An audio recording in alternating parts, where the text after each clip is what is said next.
எங்கள் தங்கம். ஆமாங்க. இந்த பேரில் தமிழ்நாட்டில் சக்கப்போடுப்பட்ட ஒரு திரைப்படம் எங்கள் தங்கம். ஆமாங்க. எம்ஜிஆர் நடித்து 67, 68 வாக்கில் வந்துச்சு. அதை சொல்லுவாங்க, அந்த திமுக காசை திருடி அதில் வந்து முதலீடு பண்ண ஒரு திரைப்படம் கருணாநிதி பண்ணிட்டாருன்னு சொல்லுவாங்க. அது வேணாம், அந்த அரசியல் நம்மளுக்கு வேணாம். அந்த எங்கள் தங்கன்னு எம்ஜிஆர் நடித்தனா செத்து பொழைச்சவன்டா அப்படிங்கிற மாதிரி ஒரு படம். அந்த மாதிரி இந்த ஒரு திரைப்படம். இது வந்து பெண்ணை ஹீரோயின் ஆக்கியிருக்காங்க. சமந்தாவை நம்ம ஊரில் நயன்தாரா எப்படி சூப்பர் ஸ்டாரோ அங்கே ஒரு சமந்தாவை வந்து ஹீரோயின். என்ன கதை என்னங்க? வந்துட்டீங்களா? வந்துட்டோம். ஒரு நேர்மையான அரசியல்வாதி. அவர் எப்போதுமே அந்த அநியாயம் பண்ணுற ஆள்லாம் விலக்கிடுவார். அப்படி ஒரு சூழ்நிலை இருக்கும்போது ஆட்டோமேட்டிக்காக ஒரு எதிரி இருப்பாங்க. அவருக்கு 2 மகன், 1 மகள். 2 மகளில் மூத்த மகன் வேற ஒரு பெண்ணை திடீர்னு திருமணம் செய்து கொண்டிருப்பார். இளைய மகன் காவல்துறையில் வேலை செய்வார். தங்கச்சியோட கல்யாணத்துக்கு அண்ணனும் இருக்க வேண்டும் என்று விரும்புகிறார். அண்ணனை வருகிறார். யார்? ஒரு பெண்ணோடு வருகிறார். அதான் நம்ம நேர்மையான அரசியல்வாதி சொல்லிட்டோமே. அதனால் திடீர்னு அப்பா அம்மாவுக்கு சொல்லாமல் திருமணம் செய்து வந்ததை யாரும் ஏற்றுக்கொள்ளவில்லை. அதுதான் அந்த பெண் சமந்தா. இந்த பெண்ணு வந்தோடனே யாரும் அங்கீகரிக்க மாட்டார்கள். சாதாரணமாக இருக்கிறப்பவே வந்து அங்கீகாரம் இல்லாத ஒரு அரசியல்வாதி, அது ஆந்திராவில் அரசியல்வாதினா ஜாதி அரசியல் வந்து தெளிவாக இருக்கும். அதை வெறுக்கிறார். இந்த பெண் வெறுக்கப்பட்ட இந்த சமந்தா எப்படி இந்த குடும்பத்தில் எப்படி இம்ப்ரெஸ் பண்ணார், கன்வின்ஸ் பண்ணார், காம்ப்ரமைஸ் பண்ணார், ஏற்றுக்கொண்டார் என்பதை அந்த திரைப்படம் சொல்ல வருது. இதனுடைய அந்த பெண்ணோட முயற்சி வெற்றி பெற்றதானே, ஹீரோயின்களால் வெற்றி தானே பெற்றிருக்கும். எப்படியெல்லாம் செய்கிறார்கள். ஆமாங்க.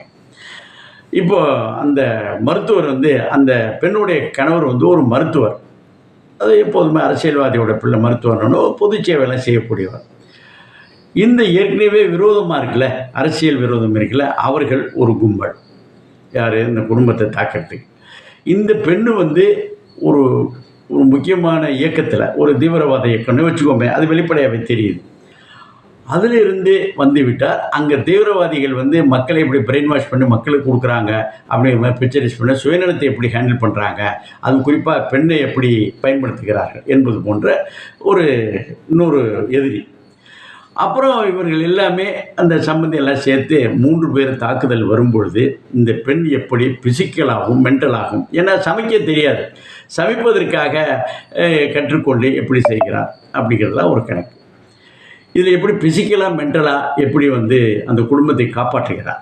எப்போதுமே அச்சம் மடம் நாணம் பயிர்ப்புன்னு நம்ம பொம்பளை பிள்ளையோட வந்து என்ன பண்ணுறோம், நம்ம மடக்கி வச்சுருப்போம் நம்மளுக்கு தகுந்தாப்புல.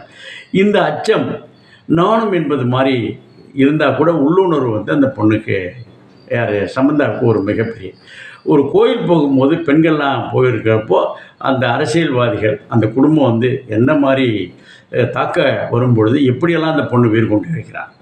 இது ஒரு சம்பந்தா. அடுத்தாப்புல வந்து தான் தீவிரவாத இயக்கத்தில் பண்ணிவிட்டு இன்னொரு அந்த தீவிரவாத தலைவன் வந்து தன்னை அடைய வேண்டும் என்பதற்காக செய்யக்கூடிய முயற்சிகள் எல்லாத்தையும் தோற்கடிப்பதற்காக என்னென்ன மாதிரியான அது செய்கிறாருங்கிறது தான் இன்னொரு வடிவம்.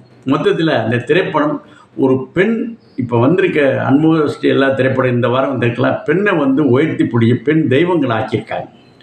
தெய்வங்கள்னால் அந்த தெய்வீக பெண்ணாக ஆக்கியிருக்கிறார்கள். அப்படி ஒரு திரைப்படம். பொம்பளை பிள்ளை பெற்ற எல்லா பெற்றோர்கள், பெண்ணாக பிறந்த எல்லா குடும்பஸ்திரிகள், நண்பர்கள் கூட இருக்கக்கூடிய எல்லா பெண்களும் பார்க்க வேண்டிய ஒரு திரைப்படம். குடும்பத்தோடு பார்க்கலாம். வாழ்த்துக்கள்.